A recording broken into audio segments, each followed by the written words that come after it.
जय हिंद दोस्तों, स्वागत है फिर से नए वीडियो में। आज लेकर आए बिहार बीएड का काउंसलिंग डेट कब से स्टार्ट है और इसमें क्या क्या प्रोसेस है, काउंसलिंग का क्या क्या दिशा निर्देश दिया गया है। तो चलिए स्टार्ट करते हैं।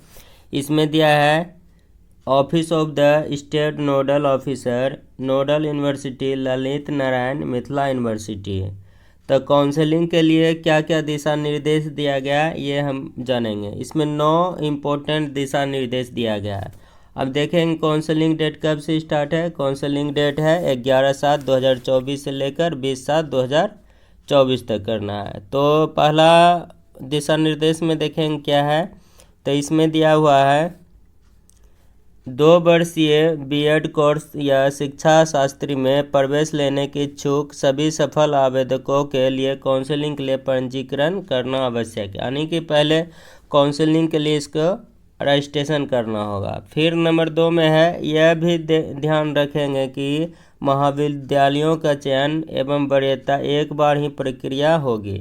यानी कि जब हम किसी महाविद्यालय के चयन करेंगे सिर्फ एक बार ही करेंगे, फिर उसका दोबारा चेंज करने का मौका नहीं दिया जाएगा। नंबर 3 में देखेंगे कि एक बार किसी अभ्यर्थी को कोई महाविद्यालय आवंटित हो गया है तो उन्हें आगे की काउंसलिंग में शामिल नहीं किया जाएगा। यानी कि जिसको फर्स्ट मेरिट लिस्ट में नाम आ गया है तो उसको आगे का प्रोसेस कोई भी बदलने का नहीं दिया जाएगा, उसको उसी कॉलेज में ही एडमिशन लेना होगा। अब आगे देखेंगे इसमें दिया हुआ आरक्षण रोस्टर केवल सरकारी और अंगीभूत महाविद्यालयों में ही लागू होगा। यानी कि रोस्टर जो दिया जाएगा वो सरकारी और अंगीभूत महाविद्यालयों में ही दिया जाएगा। अल्पसंख्यक महाविद्यालय में 50% सीटें संबंधित अल्पसंख्यक अभ्यर्थियों के लिए आरक्षित है। मतलब 50% सीटें जो है अल्पसंख्यक अभ्यर्थियों के लिए सुरक्षित रखा गया है। इसमें आप जानेंगे कि बिहार काउंसलिंग कराने के लिए कौन कौन से डॉक्यूमेंट्स लगेंगे ये भी बताएंगे। तो इसमें आगे फिर से दिया हुआ है, एक या सभी महाविद्यालयों से कम 3 कॉलेजों का चयन करना अनिवार्य है। यानी कि जब काउंसलिंग कराएंगे, रजिस्ट्रेशन कराएंगे तो कम से कम आपको 3 विद्यालय का नाम दिया जाएगा, या इससे कम नहीं होगा। आप ज़्यादा भी दे सकते हैं, 10 या 15 भी दे सकते हैं, लेकिन 3 से कम नहीं होना चाहिए। फिर 7 नंबर में है, अभ्यर्थी एक या सभी विश्वविद्यालयों से अधिकतम 9 कॉलेजों का चयन करना होगा। देखिए इसमें दिया हुआ है, अभी हम बताए थे 10 या 15, इसमें ज़्यादा 9 विद्यालय को ही चयन करना होगा, लेकिन 3 से कम नहीं होना चाहिए और 9 से ज़्यादा नहीं होना चाहिए।